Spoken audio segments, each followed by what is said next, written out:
Hi friends, welcome to Sahara Dome. இன்றைக்கி தீபாவளி ஸ்பெஷலாக நம்ம என்ன பார்க்க போகிறோன்னா குலாப் ஜாமுன் எப்படி விரிசல் இல்லாமல் செய்யலாங்கிறது பார்க்கலாம். ஃபஸ்ட்டு அதுக்கு தேவையான பொருட்கள்: குலாப் ஜாமுன் மிக்ஸ், பால், சர்க்கரை, நெய், கியா ஏலக்காய் பொடி. இப்போ நம்ம இந்த குலாப் ஜாமுனுக்கு தேவையான சர்க்கரை பாகு காய்ச்சிக்கலாம். இதுக்கு அளவு எப்படின்னு பார்த்தீங்கன்னா, 1 கப்பு சர்க்கரைக்கு 1 கப்பு தண்ணி ஊற்றி காய்ச்சணும்.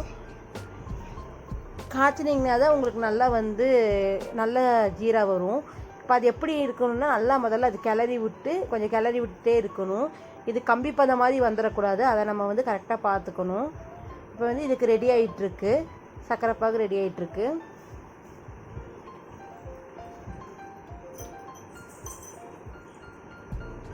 இப்போ நம்ம எம்டிஆர் குலாப் ஜாமுன் பொடி எடுத்திருக்கோம். நான் எப்போவுமே எம்டிஆர் தான் வாங்குவேன். எனக்கு அது கொஞ்சம் நல்லா இருக்கிற மாதிரி இருக்குது குலாப் ஜாமுன்லேயே வச்சு.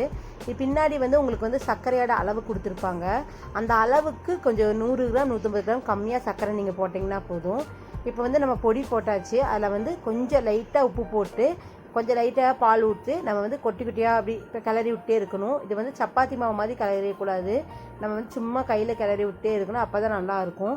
நல்லா சாஃப்டாக வரும், விரிசல் இல்லாமல் வரும். இப்போ நல்லா நம்ம பிசைஞ்சிட்ருக்கோம். பிசைஞ்சாச்சு. இப்போ இந்த மாதிரி கையில் ஒட்டாமல் உள்ளே இது விடணும். இப்படி ஆனதுக்கப்புறம் நம்ம கொஞ்சம் நெய் விட்டு நல்லா பிசைஞ்சிக்கலாம். இது நாங்கள் ஃபேமிலி குலாப் ஜாமுன். நானே எங்கள் அப்பி எங்கள் பாப்பா எல்லோரும் சேர்ந்து செஞ்சோம். நல்லா ஜாலியாக இருந்துச்சு. எப்போவுமே நாங்கள் குலாப் ஜாமுன் செய்யும் போதெல்லாம் ஒன்றா 2 பேர் சேர்ந்து தான் செய்வோம். இப்போ இதுக்கு இந்த மாதிரி பதம் கை ஒன்று ஒட்டணும். இப்போ சர்க்கரை பாகு ரெடி ஆகிடுச்சு. இப்போ ரெடி ஆனதுக்கப்புறம் நம்ம என்ன பண்ணுவோன்னா, ஏலக்காய் தட்டி போடுவோம். நான் கியா ஏலக்காய் பொடியாகவே வருது, அது நல்லா இருக்குது. ஸோ அதையே நான் போட்டுக்கிறேன். இப்போ அதை கிளறி விட்டுட்டோம். இப்போ நமக்கு குலாப் ஜாமுன் தேவையான சர்க்கரை பாகு ரெடி ஆகிடுச்சு. இப்போ கொஞ்சம் நெய் கையில் தடவிட்டு நம்ம உருண்டை உருட்டிக்கலாம். எப்போவுமே நம்ம உருண்டை உருட்டும்போது என்ன பண்ணணும்னா, குட்டி குட்டியாக பண்ணிக்கலாம். ஏன்னா நம்ம பாகில் போடும்போது அந்த உருண்டையோட அளவு பெருசாயிரும். அதனால் நம்ம குட்டி குட்டியாகவே போட்டுக்கலாம்.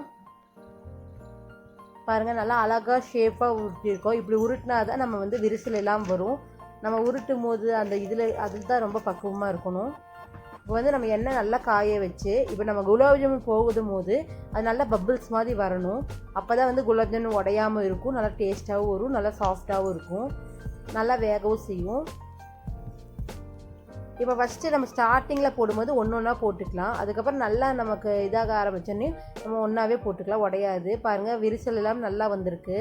இப்போ நல்லா ப்ரௌன் கலராக மாறணும். ஏன்னா அப்போ தான் குலாப் ஜாமுன் நல்லா இருக்கும், உள்ளே வேகவும் செய்யும், நல்லா டேஸ்ட்டாகவும் இருக்கும். இப்போ நம்ம குலாப் ஜாமுன் எடுத்தோன்னே ஒரு பாத்திரத்தில் போட்டு அதை ஜீராவில் போட்டுடலாம். ஏன்னா அப்போ தான் நல்லா ஊறி வரும். நம்ம குலாப் ஜாமுன் கொஞ்சம் ஆறிடுச்சு. இப்போ நம்ம பாத்திரத்தில் போட்டு ஊற வச்சுக்கலாம். இப்போ உங்களுக்கு நல்லா டேஸ்டியான குலாப் ஜாமுன் ரெடி ஆகிடுச்சு. கண்டிப்பாக இந்த தீபாவளியை நல்லா டேஸ்டியான தீபாவளியை கொண்டாடுங்க. மறக்காமல் நம்ம சேனலை சப்ஸ்கிரைப் பண்ணுங்கள், லைக் பண்ணுங்கள், உங்கள் ஃப்ரெண்ட்ஸ்க்கெலாம் ஷேர் பண்ணுங்கள், கமெண்ட்ஸ் பண்ணுங்கள். Thank you friends. Bye bye, take care, bye friends.